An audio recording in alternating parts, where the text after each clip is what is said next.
तबे सीधासलख आपको से चित्र देखा चाहूँ जो मुख्यमंत्री बन्या परिस्थिति को लेकर समीक्षा कर यार सीधासलख चित्र लघुचाप ताहार प्रभाव रे सारा ओडिशा रे वर्तमान वर्षा मध्य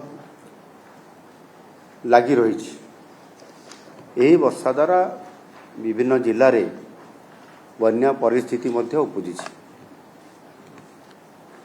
गत जुलाई मासरे तार शेष आड़कू एवं अगस्ट मासर प्रथम सप्ताह भितर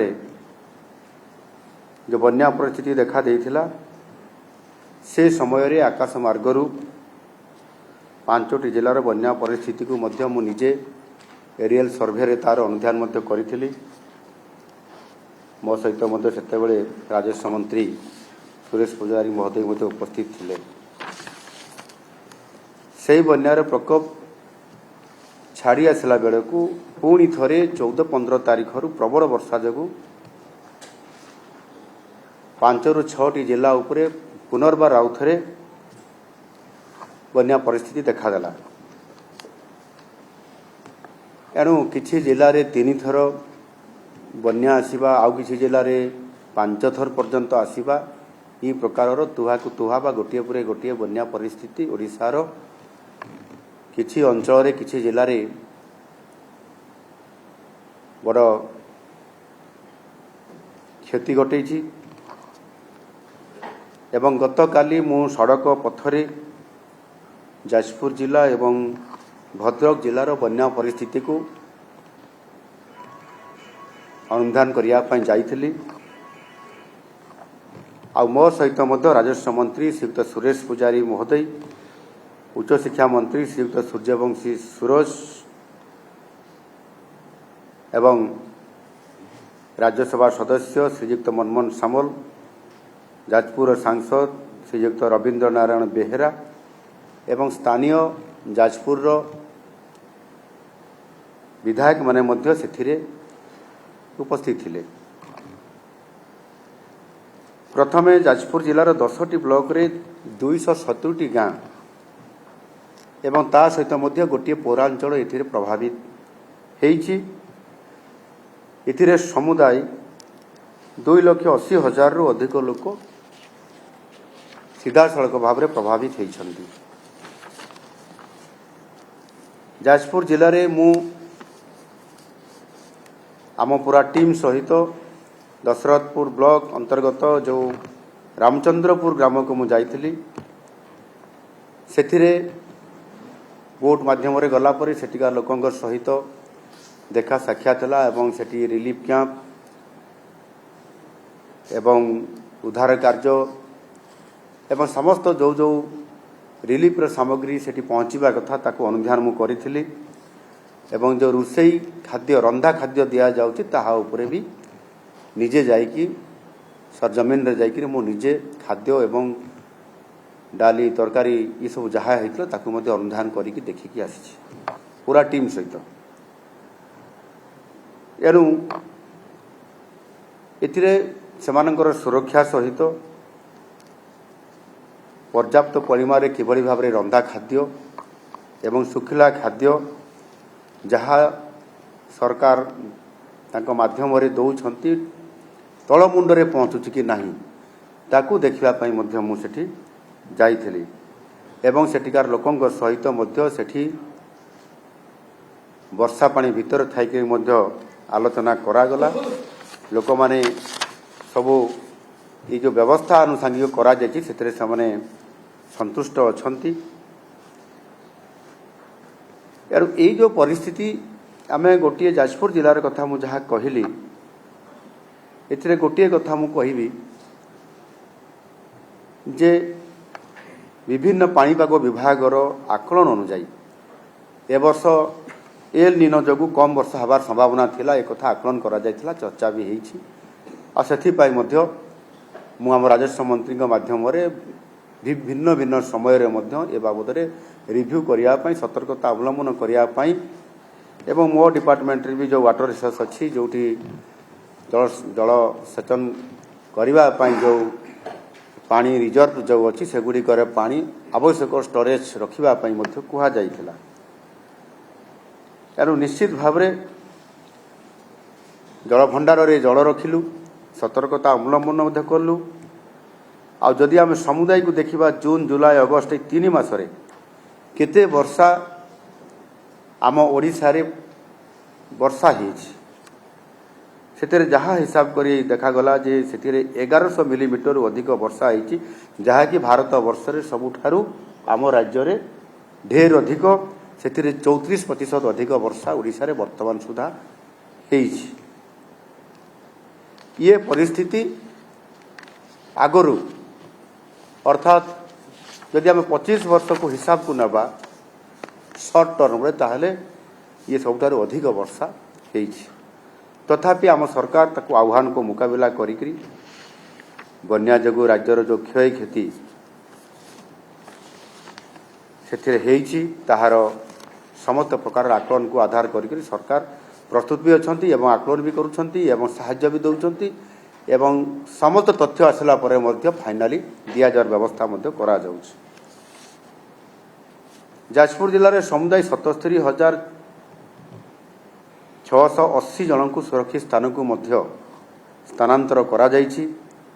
जिले में 203 टी रिलीफ कैंप खोला जाइछि एवं बन्या प्रभावित लोकों सुरक्षा पाई जाजपुर जिले में केवल 9 टी ओड्राफ, 2 टी एनडीआरएफ एवं 12 टी अग्निशम एवं जरूरीकालीन सेवा टीम मध्य से संपूर्ण भाव में मुतयन अछंती। 24 घंटा समय पर्यंत अपेक्षा रहउछंती, पूरा फुल टाइम काम करुछंती। सेही भली भद्रक जिले में 4टी ब्लॉक रे 149 टी ग्राम एवं सेथिरे मध्य गोटे पौरांचल याकू मिसेला पर 2,69,000 जन लोक बन्या द्वारा संपूर्ण भाव में आंशिक भाव में प्रभावित होती। ये सब अंचल 1,96,000 अधिक लोकों मध्य इवाकुएट करा जाइछि। सुरक्षित स्थान को समान को स्थानांतर करा जाइछि एवं भद्रक जिले में मध्य सेही भली भाव में 90 टी रिलीफ कैंप से खोला जाइछि। भद्रक जिलार मु तिहिडी ब्लॉक रो श्यामसुंदरपुर ग्राम पंचायत रो ईश्वरपुर ग्राम को मुझे पूरा आम टीम सहित जाइथिलु। ये टीम रे मध्य आज ये आमर सदस्य थिबा विधायक माने भी जाइथिले, आमर धर्मशाला विधायक जाइथिले, आमर कोरेईर विधायक जाइथिले एवं अन्य समस्त अधिकारी माने मध्य सेठी उपस्थित थिले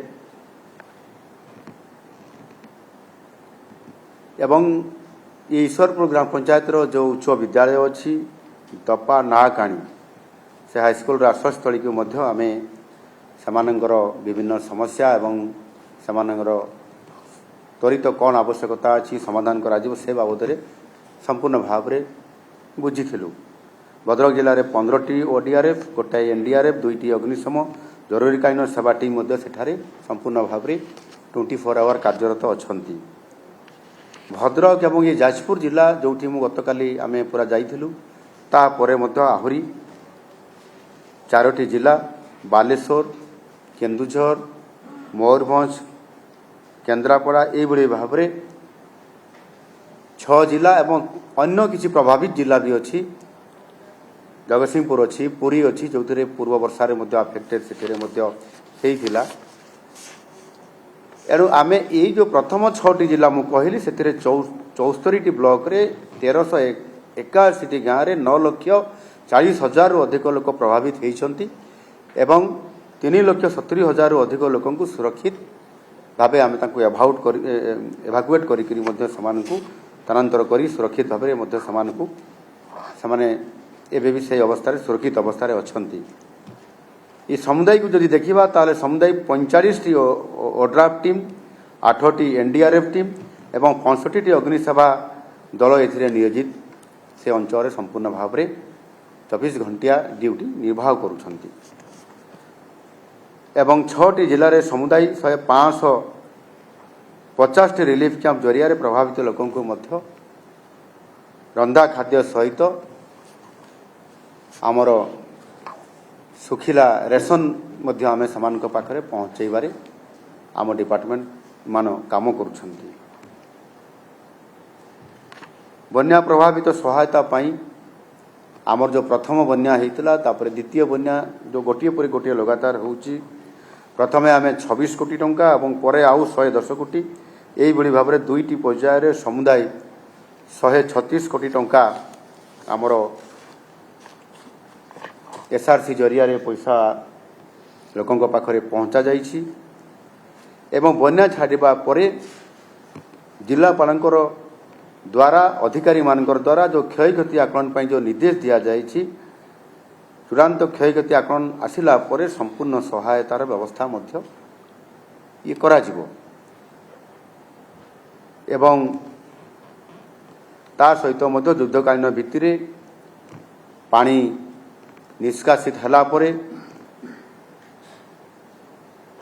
ଯେଉଁ ଘାଇ ଭାଙ୍ଗିଥିବ, କେଉଁଠି କେନାଲ ମାନଙ୍କର ଏବଂ ଯେଉଁଠି ଘାଇ ହୋଇଥିବ, କେଉଁଠି ରାସ୍ତା ଭାଙ୍ଗିଥିବ, ଏ ସମସ୍ତ କିଭଳି ଭାବରେ ଯୁଦ୍ଧକାଳୀନ ଭିତ୍ତିରେ ମରାମତି କରାଯିବ ତାକୁ ସମ୍ପୂର୍ଣ୍ଣ ଭାବରେ ପ୍ରସ୍ତୁତି କରି ରଖାଯାଇଛି। ଯେଉଁଠି ପାଣି ନିଷ୍କାସିତ ହେଉଛି ସେ ଜାଗାରେ କାମ ତୁରନ୍ତ ଆରମ୍ଭ ହୋଇଯାଉଛି ଏବଂ ତା ସହିତ ମଧ୍ୟ ଜଳବାହିତ ରୋଗ କେମିତି ନ ବ୍ୟାପିବ ସେଥିପାଇଁ ମଧ୍ୟ ସ୍ୱାସ୍ଥ୍ୟ ବିଭାଗକୁ ମଧ୍ୟ ସତର୍କ କରାଯାଇଛି ଏବଂ ସେଠି ତଳ ସ୍ତରରେ ମଧ୍ୟ ଆବଶ୍ୟକୀୟ ସମସ୍ତ ପ୍ରକାରର ବ୍ୟବସ୍ଥା ପ୍ରସ୍ତୁତ କରିକି ରଖାଯାଇଛି। ଏଣୁ ଆମ ସରକାର ହେଉଛନ୍ତି ଲୋକଙ୍କର ସରକାର। ଯେକୌଣସି ବିପର୍ଯ୍ୟୟ ଆସୁନା କାହିଁକି ସରକାର ସବୁବେଳେ ଲୋକଙ୍କର ସାଥିରେ ଅଛନ୍ତି ଏବଂ ସେଥିରେ କୌଣସି ପ୍ରକାରର ଯେଉଁ ପରିସ୍ଥିତି ବି ଆସିବ ତାକୁ ମୁକାବିଲା କରିବାରେ ସରକାର କେତେବେଳେ ବି ପଛକୁ ରହିନାହାନ୍ତି, ସବୁବେଳେ ରହି ଆସିଛନ୍ତି। ଲୋକଙ୍କର ସହିତ ସୁଖ ଦୁଃଖରେ ପ୍ରତି ମୁହୂର୍ତ୍ତରେ ଆମେ ସମସ୍ତେ ଛିଡ଼ା ହେଇଛୁ। ପ୍ରତ୍ୟେକ ବିପର୍ଯ୍ୟୟରେ ଆମର ଗୋଟିଏ ବଡ଼ ଟାର୍ଗେଟ୍ ହେଉଛି ଜିରୋ କାଜୁଆଲିଟି। ଏଣୁ କିଭଳି ଭାବରେ ଏହାକୁ ଆମେ ବଜାଇ ରଖିବୁ ସେ ଅନୁସାରେ ଆମେ କାର୍ଯ୍ୟ କରୁଛୁ। ବର୍ତ୍ତମାନ ସୁଦ୍ଧା ଯାହା ଖବର ଅଛି 100ରୁ ଅଧିକ ଲୋକଙ୍କୁ ମଧ୍ୟ ସାପ ବିଷଧର ସର୍ପ ଦ୍ୱାରା ତାଙ୍କୁ ଦଂଶନ କରାଯାଇଛି ବା ସାପ କାମୁଡ଼ିଛନ୍ତି, କିନ୍ତୁ ଆମର ପ୍ରସ୍ତୁତି ଥିବା କାରଣରୁ ଜଣେ ବି ବ୍ୟକ୍ତିଙ୍କର ମୃତ୍ୟୁ ହୋଇନାହିଁ ଏପର୍ଯ୍ୟନ୍ତ। ଏଣୁ ସବୁ ଜାଗାରେ ଆମେ ଆବଶ୍ୟକୀୟ ଔଷଧ ଏବଂ ଯେଉଁ ଆମର ସାପ କାମୁଡ଼ା ଇଞ୍ଜେକ୍ସନ୍ ଆଣ୍ଟିଭେନମ୍ ଯେଉଁ ଇଞ୍ଜେକ୍ସନ୍ ତାକୁ ଆମେ ପ୍ରତ୍ୟେକ ତଳ ସ୍ତରକୁ ନେଇଛୁ, ଯାହାଫଳରେ କି ତୁରନ୍ତ ଖବର ଆସିଲା ମାନେ ଏ ଆଣ୍ଟିଭେନମ୍ ଇଞ୍ଜେକ୍ସନ୍ ଦେବା ଦ୍ୱାରା ସେମାନଙ୍କୁ ତାଙ୍କ ଜୀବନ ମଧ୍ୟ ରକ୍ଷା କରାଯାଇ ପାରୁଛି।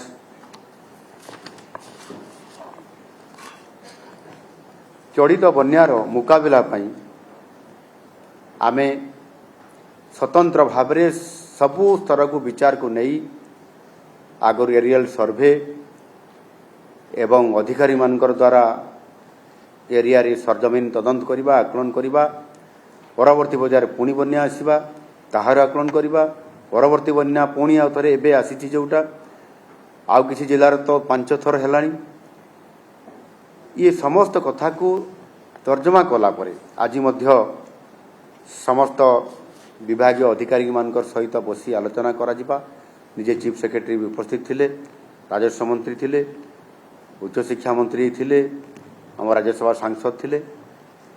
ଆମେ ସମସ୍ତେ ବହୁ ସମୟ ଧରିକି ଅଧିକାରୀମାନଙ୍କ ସହିତ ତର୍ଜମା କଲା ପରେ ଆମେ ସେଥିରେ ଚଳିତ ବନ୍ୟାର ମୁକାବିଲା କରିବା ପାଇଁ 1000 କୋଟି ଟଙ୍କାର 10 ସୂତ୍ରୀ ସ୍ୱତନ୍ତ୍ର ପ୍ୟାକେଜ ମୁଁ ଆଜି ଘୋଷଣା କରିବା ପାଇଁ ଯାଉଛି।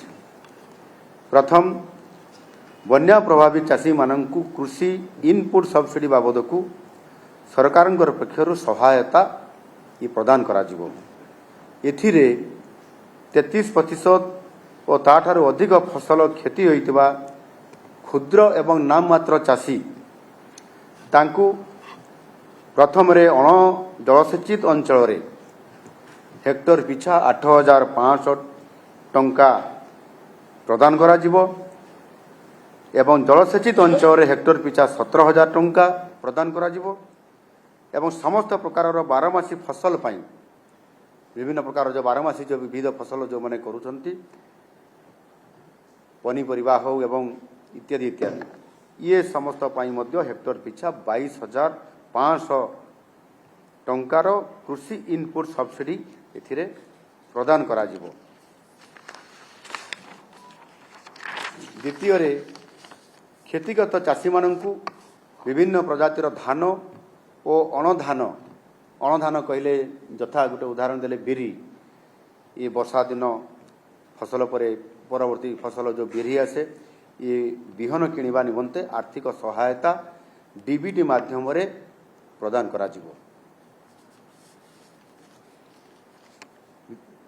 एवं सरकार तरफ सरकारी और घरोई व्यवस्था माध्यम रे आवश्यक बिहन मध्य चाषी मानू किणवा पाई मध्य उपलब्ध करा जिवो। सेमानकु जो डीबीटी माध्यम रे सीधा सड़क आर्थिक तांको सहायता दिया जिवो। सेथिरे सरकारी बिहन बाछिकरी भी से कौ समय रे कौ एरिया रे केते दिन भीतर चाष हम चाषी अधिक ज्ञानी एवं से तार अनुभव अच्छे से आम डीबीटी माध्यम रे बिहन पाई ताकू आम आर्थिक सहायता देवा सहित आमे मध्य सरकार के तरफ जो बिहन मान आम रखीछु ताहा मध्य तांको पाखरे बा से अंचल उपलब्ध करा जिवो। सी प्राइवेट रो भी नहीं पारिबो सरकारी स्तर नहीं पारिबो चाषी तार इच्छा अनुसार जोटा ताकू सुविधा हेबो कोउटा करले पुनर्बार चाषी तार जेतिकी आशा रखिथिबो ए वर्षर क्षति न होइकरी सेतिकी भरणा करि परिबी चाषरे तार सेही आधार रे मते से करि परिबो। ये कथा को सरकार निष्पत्ति करैकरी चाषींकर सुविधा पाई ताकू पर्याप्त प्रकारर सहयोग देबा पाई मनस्थ करिसंती। तृतीय रे क्षतिग्रस्त चाषी माननकू मागणारे पनीपरिबा मिनी किट मध्य प्रदान करा जिवो। बन्या परवर्ती रोग पोक परिचालना पाई क्षतिगत चाषी माननकू एथिरे 75% पर्यंत सब्सिडी प्रदान करा जिवो। चतुर्थ रे क्षतिग्रस्त उठा जलसेचन पॉइंट गुडी को युद्धकालीन भित्तिरे मरामती करा जिबा पाई आर्थिक सहायता एथिरे प्रदान करा जिवो। ता सहित मध्य कोठी जदि बड़ नदीबंध द्वारा संलग्न होइतबा कौनसी केनाल रे जदि घाई सृष्टि होइतबो एवं जहाँ भी जलसेचन पाई जो परिस्थिति तैयारी होइतबो जोठी अभाव परिलक्षित हबो ताकू ये रिलीफ भितर अंतर्भुक्त करा जाय तुरंत युद्धकालीन भितर ताहार मरामती करी ताकू सचलक्षम करिया पाई मध्य संपूर्ण भाव में चेष्टा करा जिवो। पंचम रे प्राणी संपद क्षतिर भरणा पाई आर्थिक सहायता प्रदान करा जिवो। यह व्यतीत नष्ट हो जाइथिबा डंगा जालो पोखरी इत्यादि पाई मध्य आर्थिक सहायता प्रदान करा जिवो। इच्छुक चाषींकर स्वल्प म्यादी खरीफ कृषि ऋण को मध्यम अवधि कृषि ऋण रे ये परिणत करा जिवो। सप्तम रे हस्तशिल्प और हस्ततंत्र क्षेत्र रे क्षतिग्रस्त उपकरण किंबा जंत्रपाति किणवा पाई 5,000 टंका एवं कंचामाल और प्रस्तुत सामग्री जदि क्षति होइतिबो ता पाई 5,000 टंका मध्य सहायता प्रदान करा जिवो। अष्टम रे बन्यारे क्षतिग्रस्त होइतिबा रास्ता घाटर सामूहिक मरामती युद्धकालीन भित्तिरे ये करा जिवो। पानी कमिगला परे समस्त क्षतिग्रस्त भित्तिभूमि क्षतिर आकलन जेतेबेले पुनर्बार पानी छाड़िला परे जो करा जिवो सेतेबेले को जेतेबेले फाइनल रिपोर्ट आसीबो सेतेबेले पुनर्बार मध्य सेथिरे जोड़ा जाई परिबो एवं आवश्यक अर्थ मध्य सेथिरे अधिक प्रदान करा जाई परिबो। नवम रे बन्या प्रभावित अंचल स्थिति स्वाभाविक हेबा पर्यंत रंदा खाद्य सुखिला खाद्य जोगाण जारी रहिबो। एहा सहित अतिरिक्त भावरे आवश्यक रिलीफ चाउल मध्य जहाँ रिलीफ सहायता देवा कथा ताहा मध्य जोगै दिया जिवो।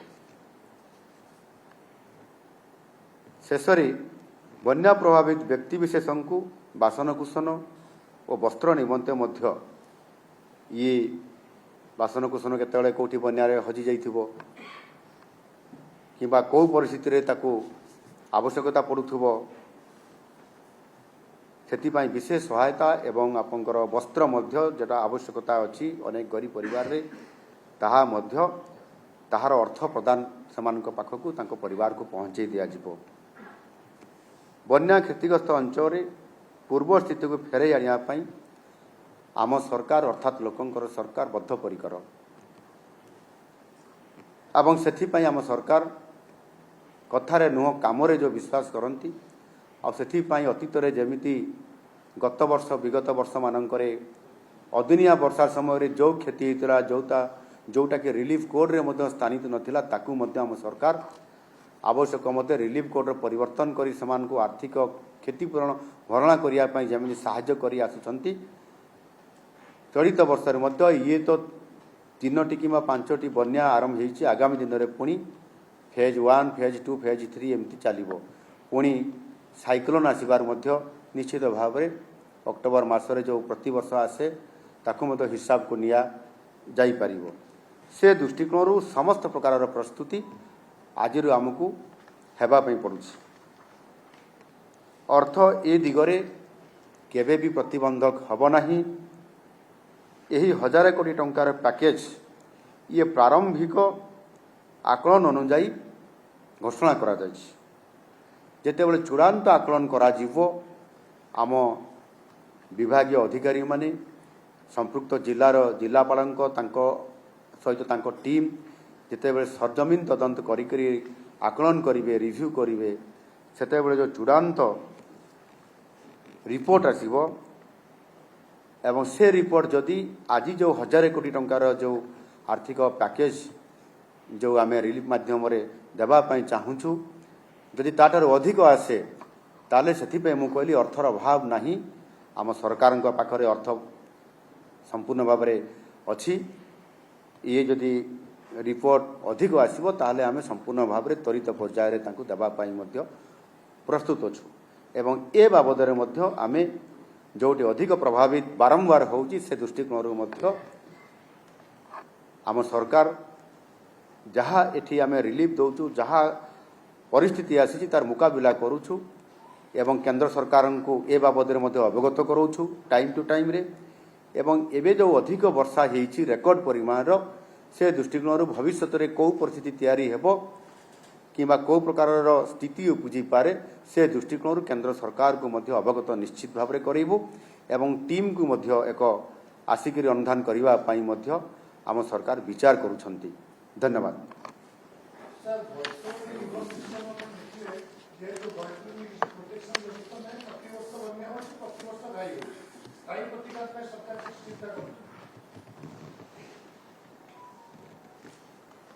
ବୈତରଣୀ ନଦୀ ଉପରେ ଯେଉଁ ଏମ୍ବାଙ୍କମେଣ୍ଟ କଥା କହୁଛନ୍ତି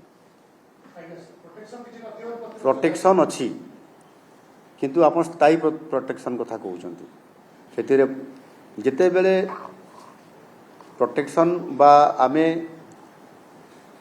ମାଟି ଦ୍ୱାରା ଆଡ଼ିବନ୍ଧ ଅନେକ ଜାଗାରେ ପ୍ରାୟ କରାହେଇଛି ସବୁ ଜାଗାରେ କରାହେଇଛି ଏବଂ କିଛି କିଛି ଜାଗାରେ ମଧ୍ୟ ସେଠି କଂକ୍ରିଟଲି ଗୋଟେ ଯେଉଁଠି ଭାଙ୍ଗି ଯାଏ ସେ ଜାଗାରେ ମଧ୍ୟ ଆମେ କଂକ୍ରିଟଲି ଆମେ ସେଠି ଗାଡ଼ୁଆଲ ଟାଇପ୍ର ଆମେ କରିଛୁ ଯେଉଁଥିରେ ଭାଙ୍ଗିବ ନାହିଁ କିନ୍ତୁ ଗୋଟିଏ ନା ଗୋଟିଏ ଜାଗାରେ ଯେଉଁ ମାଡ଼ ହେଉଛି ଯେଭଳି ଭାବରେ ରେକର୍ଡ ଯେଉଁ ଆମର ରହୁଛି ପାଣି ବିଭାଗ ଦ୍ୱାରା ଯେଉଁ ରେକର୍ଡ ଆସୁଛି ତାଠାରୁ ବି ଅଧିକ ହେବା ଦ୍ୱାରା କୌଣସି ନା କୌଣସି ଜାଗାରେ ଘାଇ ସୃଷ୍ଟି ହେବା ସ୍ୱାଭାବିକତା ହେଉଛି ମଧ୍ୟ ସେ ଦୃଷ୍ଟିକୋଣରୁ ଏ ବାବଦରେ ଆଲୋଚନା ବିଚାର ବିମର୍ଶ ଆଗରୁ ବି ହେଇଥିଲା ଏବେ ବି ଆମେ ଏ ବାବଦରେ ସ୍ଥାୟୀ ପ୍ରତିକାର କରିବା ପାଇଁ ଆମେ ଆଲୋଚନା ଜାରି ରଖିଛୁ ନିଶ୍ଚିତ ଭାବରେ ବୈତରଣୀ ସହିତ ସେପଟେ ସୁବର୍ଣ୍ଣରେଖା ବୁଢ଼ାବଳଙ୍ଗ ଏବଂ ସାରନ୍ଦୀ ଏବଂ ତା ସହିତ ବୈତରଣୀ ବ୍ରାହ୍ମଣୀ ମହାନଦୀ ଏବଂ ଏପଟେ ଦକ୍ଷିଣରେ ଯେଉଁ ନଦୀଗୁଡ଼ିକ ବି ଅଛି ଯେଉଁଥିରେ ବନ୍ୟା ଦ୍ୱାରା ଯେଉଁ ଘାଇ ସୃଷ୍ଟି ହେବା ତାର ସ୍ଥାୟୀ ଏମ୍ବାଙ୍କମେଣ୍ଟ ବା ସ୍ଥାୟୀ ବନ୍ଧ କଥା ନିର୍ମାଣ କଥା କହୁଛନ୍ତି ତା ଉପରେ ସରକାର ରଖିଛନ୍ତି ଏବଂ ସେଥିରେ କାହାକୁ ଆଗେ କରାଯିବ କାହାକୁ ପଛେ କରାଯିବ କେଉଁ ଜାଗାରେ କରାଯିବ କେମିତି କରାଯିବ ଡିଟେଲ୍ ତାର DPR ପ୍ରସ୍ତୁତ କରିବା ପାଇଁ ମଧ୍ୟ ଡିପାର୍ଟମେଣ୍ଟମାନଙ୍କୁ ଏ ବାବଦରେ ଆଗରୁ ଆଲୋଚନା ରହିଥିଲା ଏବେ ବି ତାଙ୍କୁ ଆମେ ପରାମର୍ଶ ଦେଇଛୁ ମୁଁ ବି ରାଜସ୍ୱ ମନ୍ତ୍ରୀଙ୍କ ସହିତ ଏ ବାବଦରେ ଆଲୋଚନା କରୁଥିଲି ଆମେ ବି ଯେତେବେଳେ ଆଜି ଏବେ ମିଟିଂ କରୁଥିଲୁ ସେ ସମୟରେ ମଧ୍ୟ ସ୍ଥାୟୀ ପ୍ରତିକାର ବିଷୟରେ ଆମେ ଆଲୋଚନା କରୁଛୁ ଯେମିତି ହୀରାକୁଦ ଡ୍ୟାମ୍ ମାଟି ବନ୍ଧ ଦ୍ୱାରା ନିର୍ମିତ ହୋଇଛି ବିଶ୍ୱର ଦୀର୍ଘତମ ନଦୀ ବନ୍ଧ ইয়ার আয়ু এবং পরবর্তী পর্যায়ে কোন পরিস্থিতি হব একথা আমাকে জনা ନାହିଁ কিন্তু ଆମେ ସୁରକ୍ଷିତ ରହିବା ପାଇଁ ତାର ମଧ୍ୟ ପ୍ରତିକାର କରିବା ପାଇଁ ଆଗାମୀ ଦିନରେ କ'ଣ କରାଯିବ ସେଥିପାଇଁ ମଧ୍ୟ ବିଚାର ବିମର୍ଶ ଜାରି ରଖିଛୁ। ଯେଉଁମାନେ ଏକ୍ସପର୍ଟ ଅଛନ୍ତି ଓଡ଼ିଶାରେ ଭାରତବର୍ଷରେ ମଧ୍ୟ ଯେଉଁମାନେ ଏଥିରେ ଏକ୍ସପର୍ଟ ଅଛନ୍ତି, ଯେତେବେଳେ ପ୍ରଥମରେ ଭାରତବର୍ଷରେ 3ଟି ବଡ଼ ନଦୀବନ୍ଧ ଯୋଜନା ହୋଇଥିଲା, ତା ଭିତରେ ହୀରାକୁଦ ଅନ୍ୟତମ। ସେ ଦୃଷ୍ଟିକୋଣରୁ ସମସ୍ତ ପ୍ରକାରର ତଥ୍ୟ ଦସ୍ତାବିଜକୁ ଏକତ୍ରିତ କରି ସମସ୍ତଙ୍କର ପରାମର୍ଶ ନେଇ ଆଗାମୀ ଦିନରେ ସେଥିପାଇଁ ମଧ୍ୟ ଆମ ସରକାର ଚିନ୍ତିତ ଅଛନ୍ତି ଏବଂ ଆଲୋଚନା ଆରମ୍ଭ କରିଛନ୍ତି। ଆଗାମୀ ଦିନରେ ତାର ସ୍ଥାୟୀ ପ୍ରତିକାର ନିଶ୍ଚିତ ଭାବରେ କରାଯିବ। ଧନ୍ୟବାଦ।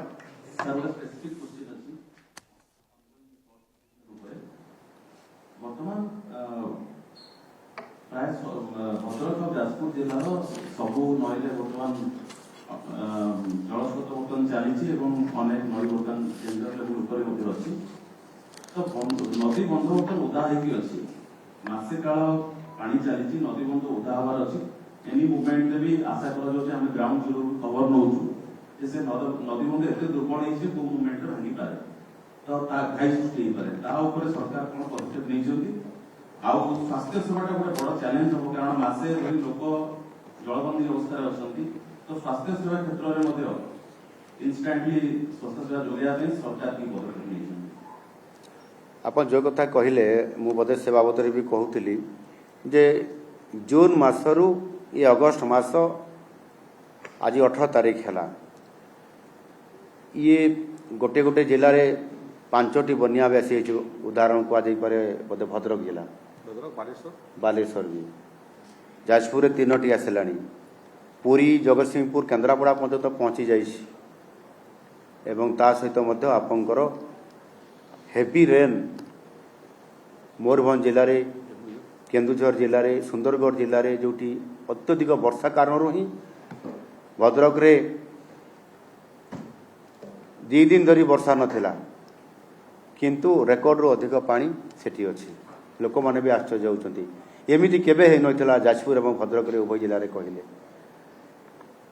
ମୟୂରଭଞ୍ଜରେ କେନ୍ଦୁଝରରେ ବର୍ଷା ହେଲେ ସାଳନ୍ଦୀରେ, ବୈତରଣୀରେ, ବୁଢ଼ା ବଳଙ୍ଗରେ ଏବଂ ଝାଡ଼ଖଣ୍ଡରୁ କିଛି ପାଣି ଆସିଲେ ବୁଢ଼ା ବଳଙ୍ଗ ସହିତ ସୁବର୍ଣ୍ଣରେଖାରେ ଇଏ ହୁଏ।